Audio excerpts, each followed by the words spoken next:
Olá pessoal, tudo bem com vocês? Vamos agora iniciar a parte 6 da nossa aula de anatomia do sistema digestório. O intestino. O intestino é a região do tubo digestório responsável pela maior parte da absorção e pela fermentação, no caso da digestão fermentativa, como principalmente nesse exemplo, a foto aqui, nos equinos, animais que são secocolofuncionais, então isso na parte intestinal, tá? Tanto uma porção intestino delgado, mas principalmente aqui nesses animais, intestino grosso, tá certo, pessoal? Ainda também não dá para descartar que nos intestinos também há também uma digestão enzimática, tá certo? Além das suas outras funções de absorção, principalmente. O intestino, ele é a parte caudal do canal alimentar, tá? Se inicia no piloro e continua até o ânus. Então, depois do estômago, a porção final do estômago, o piloro, continua até o ânus, tá? Aonde vai acabar todo o trato digestório e divide-se em intestino delgado, que vai do piloro até o ceco, Do piloro, que é do estômago, aí vem início de intestino delgado, duodeno, jejum e ilho, até o ceco, e intestino grosso, que é do ceco até o ânus. Então tem ceco, cólon, com suas divisões, canal anal e ânus. Então, funções do intestino, pessoal. Primeiramente, o armazenamento desse bolo alimentar, desse quilo alimentar, tá certo? A digestão fermentativa, como a gente acabou de falar aqui, principalmente em animais secocolofuncionais. Digestão enzimática, que também há, tá? Absorção dos nutrientes e eliminação ou excreção, que é a parte da eliminação e evacuação das fezes, do resto alimentar, do que não foi absorvido e que tem que ser jogado fora, tem que ser excretado. E uma curiosidade interessante é que o comprimento do intestino, isso tudo, tanto o trato delgado quanto o trato grosso, tá? Ele vai variar de espécie para espécie. Vocês sabem qual é o comprimento do intestino do equino? Fazem uma ideia? Hein? Então, avaliar o comprimento intestinal em um animal vivo é até uma tarefa difícil, mas após o óbito e o cessamento das contrações peristálticas, o intestino vai aumentar de comprimento. Então, isso aqui a gente está falando baseado nos estudos, tá? Observados quando o animal já está a óbito, em necrópsias, enfim. Isso se observa-se que o trato digestório intestinal de um equino pode chegar até 30 metros, tá? E biologia não é matemática, tem animais que podem até passar disso, tá? O intestino delgado representando de 1 a 1,5 m, tá? O jejum e ilho 17 a 28 metros, o intestino grosso, a parte do ceco, de 80 centímetros a 1,30 m e de 5,5 a 8 a parte de cólon e reto, tá certo, pessoal? Então, tudo isso como resultado da adaptação gastrointestinal de diferentes dietas e hábitos alimentares, é que o trato intestinal dessas diferentes espécies, ela vai ter essa diferença, Por exemplo, nos carnívoros é bastante curto em comparação com o intestino longo dos herbívoros. E, de modo geral, a gente considera que o comprimento do intestino é 5 vezes o tamanho do corpo dos carnívoros, 10 vezes o tamanho do corpo dos equinos, como a gente está vendo aqui, tá?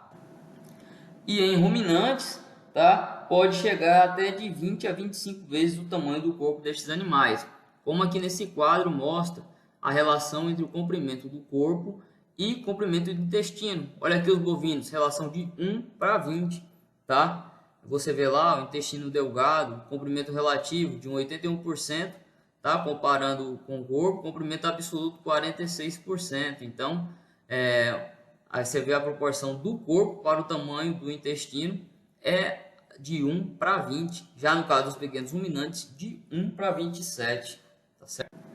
Aqui ó, você vê na parte também, só falando um pouco da capacidade de que esse animal aguente em litros, tá? Como a gente já falou nos órgãos anteriores aí, nos estômagos, pré-estômagos. Lembra que o bovino, ó, em média 252 litros pode caber no rumen, tá? Quando fala de estômago aqui, não está falando só de rumen, Tá falando de rumen, retículo, omaso, abomaso, de forma geral, Mas a gente vê que só no rumen, que é o compartimento maior, ele pode ter uma capacidade de ficar com até 200 e poucos litros. né, juntando com os outros compartimentos, 252 litros, segundo esse quadro aqui, que ele é adaptado de Swisher-Rhys de 93, né, falando de fisiologia, que também é muito importante para anatomia. E todos os outros órgãos aqui, ó, você vai vendo aqui, intestino delgado, 66 litros, seco, quase 10 litros, cólon reto, 28 litros, tá? O total para bovinos, 356 litros, capacidade de alimento com água, né, toda digesta, toda ingesta do animal. A estrutura da parede intestinal, né, assim como em outras partes do canal alimentar, é composto de várias camadas. E aí a gente observa desde a camada mais interna até a camada mais externa. Primeiro de dentro para fora, a mucosa, né, conhecida como túnica mucosa, a submucosa, cutela submucosa, a camada muscular, tá, túnica musculares, e o peritônio, né, a parte da serosa, seu lâmina visceralis. Então, o intestino delgado, pessoal, ele é composto pelo duodeno, o jejum e o íleo, tá? Então, é um local onde a maior parte das substâncias alimentares são degradadas e absorvidas, ou seja, tem uma intensa atividade metabólica.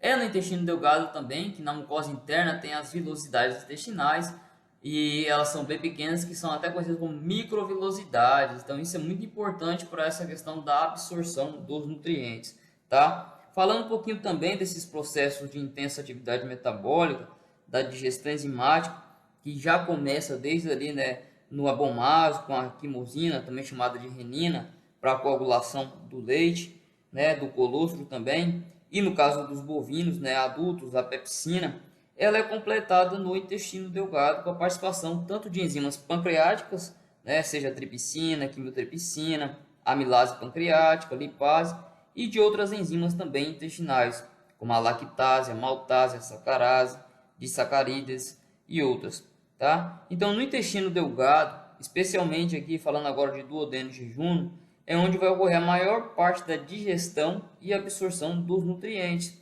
tá? Proteínas, lipídios, minerais, vitaminas, ao passo que a maior parte dos carboidratos já foi fermentada lá no rumen. Então, essa outra parte fica aqui do intestino delgado, tá certo? Então, é muito importante a gente observar essa disposição no intestino delgado aqui, principalmente do duodeno, jejum, essa parte das microvilosidades, que ela vai ter tanto essa parte de digestão, mas a absorção por essas microvilosidades, elas são muito importantes, que ela faz a maior parte da absorção desses nutrientes é aqui nessas microvilosidades, ok? Então, vamos falar da primeira porção do intestino delgado, que é o duodeno, tá? O duodeno é a parte mais proximal do intestino delgado. Ele prolonga-se desde o piloro até o jejum, tá certo, pessoal? Tem nele composto ali, que se abre nele o ducto pancreático, tá? Tanto também o ducto biliar. E são muito importantes para a liberação do suco pancreático, quanto também a parte da bile, tá certo? Para a emulsificação das gorduras. Então, a parte cranial do duodeno está conectada ao fígado pelo ligamento hepato-duodenal, aonde nele vai estar presente o ducto colérico, tá? E uma particularidade desse segmento é que ele é maior nos carnívoros. E aqui também tem-se a papila duodenal, aonde vai estar esses ductos pancreático e biliar, eles vão estar sendo desembocados aí nessa região da papila duodenal. Então, quando você ouvir falar, né, você lê alguma coisa sobre papila duodenal, é onde esses ductos pancreáticos e também ducto biliar vão estar caindo aí para fazer as suas secreções, que vão ser importantes para os processos digestivos da digesta do animal, ok? O duodeno pode ser dividido em suas partes e ou regiões como duodeno ascendente, duodeno descendente e também suas flexuras, flexura cranial, flexura caudal e flexura duodeno jejunal. Bom, pessoal, essa é uma imagem de uma peça anatômica mostrando todo o trato digestório, né, e ali dando evidência ao duodeno, o início do intestino delgado. Então aqui a gente já vê a parte descendente do duodeno, lateralmente junto a ele está o pâncreas, tá? Aonde vai ter ali o desembocar do ducto pancreático, tá? Juntamente o fígado está mais próximo ali, tem o ducto biliar, os dois vão cair na papila duodenal, no duodeno, nessa parte aqui, para fazer a liberação de suas secreções para a digestão e depois posterior absorção dos nutrientes que forem digeridos nessa porção inicial do intestino delgado. E aí vamos para a segunda parte do intestino delgado, que é o jejum, tá? Então o jejum, ele é a parte mais extensa do intestino delgado, tá certo, pessoal? Fica localizado entre o duodeno e o ilho, tá? Apresenta uma maior mobilidade e liberdade de todo o canal alimentar devido ao longo mesoentéreo, mesojejum, que está lhe dando suporte, tá? E faz com que ele fique ali suspenso no teto do abdômen, tá? E o jejum você vai observar logo, você vai conseguir identificá-lo quando tiver contato com alguma peça anatômica ou em alguma cirurgia, né, em mal vivo. Você vai ver aqui que ele tem esse mesentério em formato de grinalda, tá? Então vai ver que o jejum é o maior e tem esse mesentério em formato de grinalda, de noiva, ok? Então aqui está uma imagem do mesentério, tá? Para você observar como é que é o mesentério. Nada mais é que uma dobra dupla do peritônio, tá? Lembra que a gente já falou de peritônio aqui, que tem como função unir o intestino com a parede do abdômen e permitir que ele se mantenha no lugar. Então ele fixa essa parte do intestino aqui junto com os outros órgãos abdominais na cavidade abdominal, tá certo? Então você vê o mesentério aí, esse formato de grinalda, tá? Com essas ramificações ali, é na parte do jejum. Então vamos falar agora do ilho, tá? Que é a porção terminal do intestino delgado. É também a porção mais curta, tá? E tem uma camada muscular bem desenvolvida. E isso aqui é muito importante para levar todo esse alimento, esse material ingerido, digerido, na verdade, né? Foi ingerido lá na cavidade oral, mas agora que já passou a digestão, esse alimento, né? Todo esse conteúdo que foi digerido, para passar do intestino delgado para o intestino grosso, passando do ilho para o seco, tá? Onde a gente vai ver daqui a pouco a sua delimitação. Então, também nessa camada muscular, nessa projeção, nessa mucosa do ilho, está composta por vários tecidos linfóides, tá? Tanto alguns solitários, mas outros também bem agregados, e esses agregados de nódulos linfáticos a gente chama de placas de Pear, tá? Então é muito importante para o sistema linfático, para o sistema imunológico, tá certo? E aí, terminando essa parte do ilho, né, ele vai desembocar, ele vai ficar junto com o seco, delimitando-se o seu término pela prega iliocecal. Agora vamos falar do intestino grosso, que é composto pelo seco, pelo cólon e pelo reto, tá? Então, no intestino grosso, o processo de decomposição, síntese e conversão são mediados por enzimas bacterianas, tá? E é justamente neste órgão que a maior parte da água ingerida vai ser absorvida, tá bom? Então, no intestino grosso vai ter uma população microbiana semelhante à do rumen, tá? Por isso que aqui até um exemplinho da vaca, né, mostrando o rumen dela ali, toda a parte intestinal, tá certo? Mas o número é bem menor do que os micro-organismos que tem no rumen.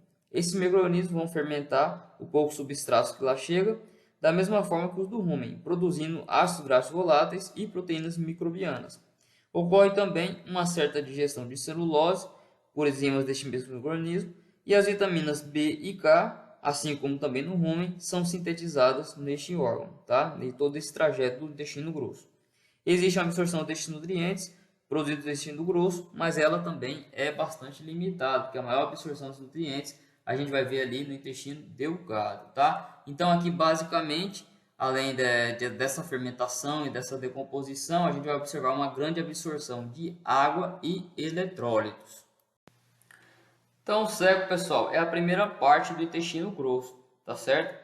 Ele trata-se de um tubo cego que está demarcado do colo para a entrada do ilho, tá? E ele se comunica com o ilho pelo ósteo ileal, tá bom? E também ele vai ter a comunicação com o colo pelo ósteo secocólico, tá certo?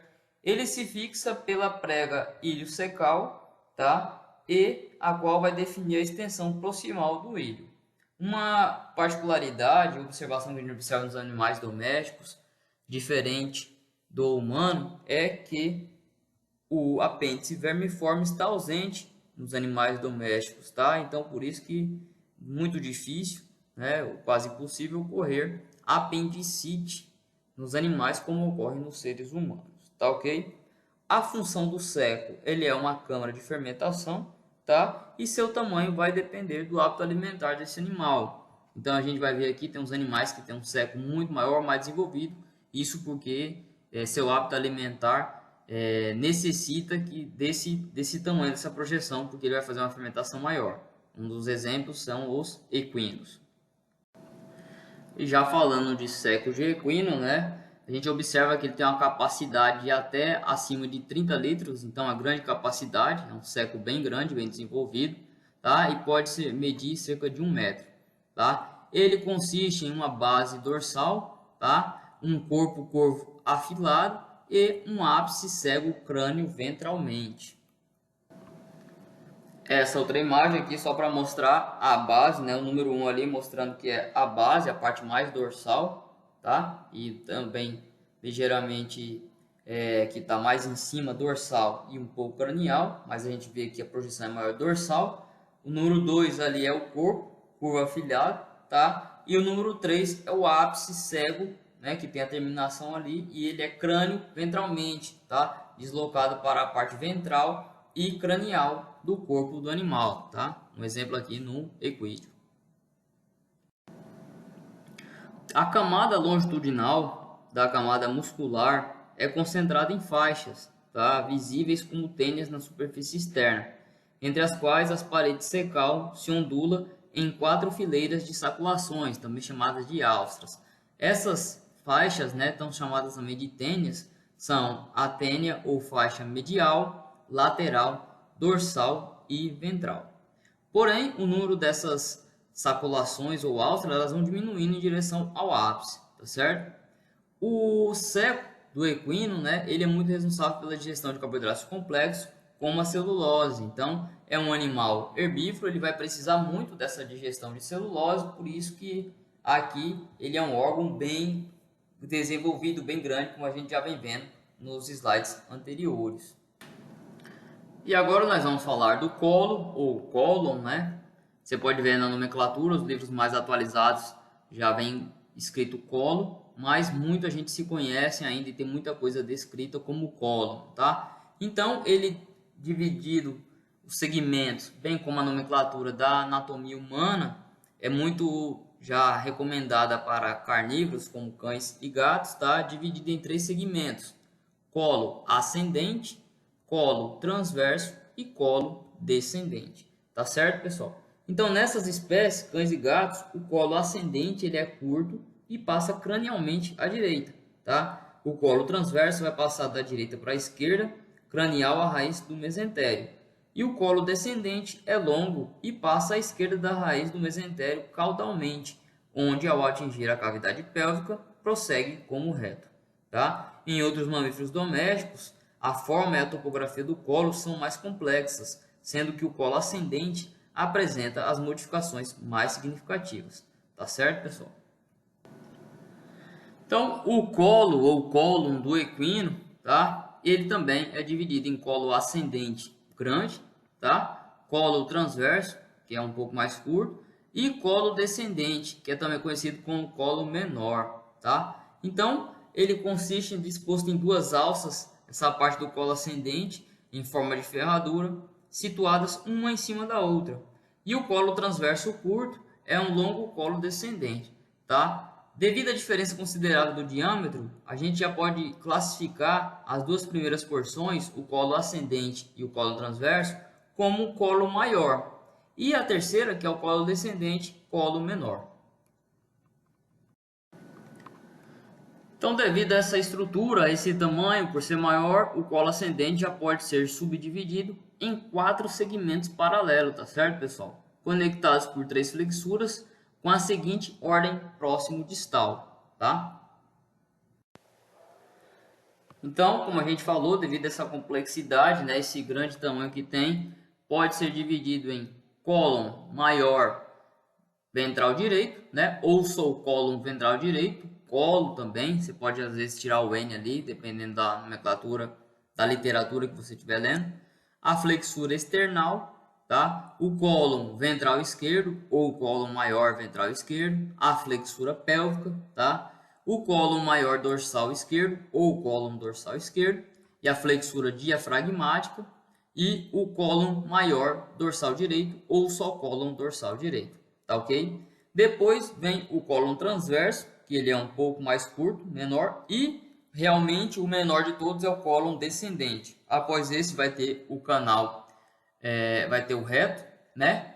O canal anal e o ânus, tá certo? Aqui vale observar que nessa parte do cólon descendente, já indo para o reto, que vai depois vai ter a ampola retal, canal anal e ânus, tá? São tudo muito próximos ali, tudo muito junto. Aqui no cólon descendente já tem a presença das síbalas, que são as fezes, tá? É o formato das fezes dos equinos, tá? E eu vou falar um pouquinho também aqui da fisiologia dessa região do cólon, tá? Então, o cólon maior, ele compreende basicamente os mesmos fenômenos que ocorrem na digestão e absorção dos alimentos no cérebro, tá bom, pessoal?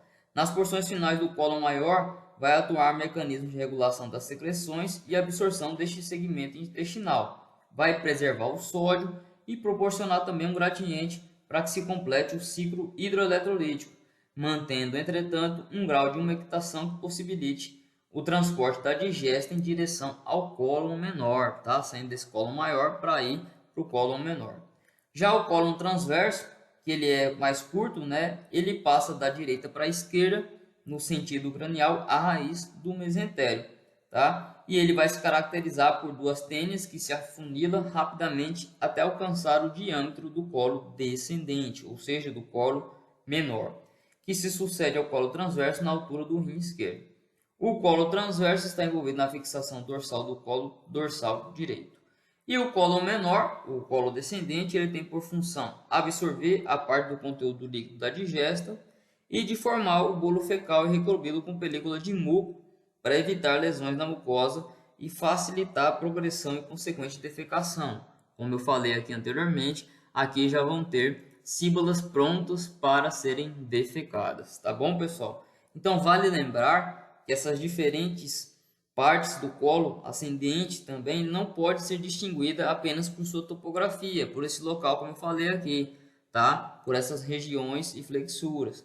Mas a gente tem que observar que elas apresentam outros aspectos característicos importantes para a identificação dos diferentes segmentos durante a laparotomia, ou seja, no acesso cirúrgico. A gente tem que observar que nos colos ventrais direito e esquerdo são caracterizados por 4 trênias com 4 fileiras de saculações. Então você vai observar, tem que saber bem essa anatomia se você quer trabalhar com equinos, com cirurgia de equinos, animais que têm muitas síndrome cólica, doença que acomete esses equinos e muitas das vezes tem que ir para a cirurgia. Na laparotomia exploratória, na observação de qual alça que está acometida, você precisa identificar para saber qual acesso cirúrgico, qual a técnica utilizar. Então, mais uma vez aqui enfatizando a importância do conhecimento anatômico para a nossa vida clínica e cirúrgica futuramente. E o colo dos suínos, né, divide-se em 3 segmentos, sendo que o colo transverso e o colo descendente são semelhantes à disposição simples encontrada no cão. Mas, no entanto, pessoal, o colo ascendente ele é bastante alongado e contorcido, a ponto de formar um órgão espiral cônico. Tá? Essa é a diferença que a gente observa de outros animais. A base desse cone vai se fixar no teto abdominal, na metade esquerda do abdômen, e o ápice vai se voltar ventralmente, sendo que a sua posição exata vai variar também de acordo com o grau de preenchimento do estômago. Tá bom?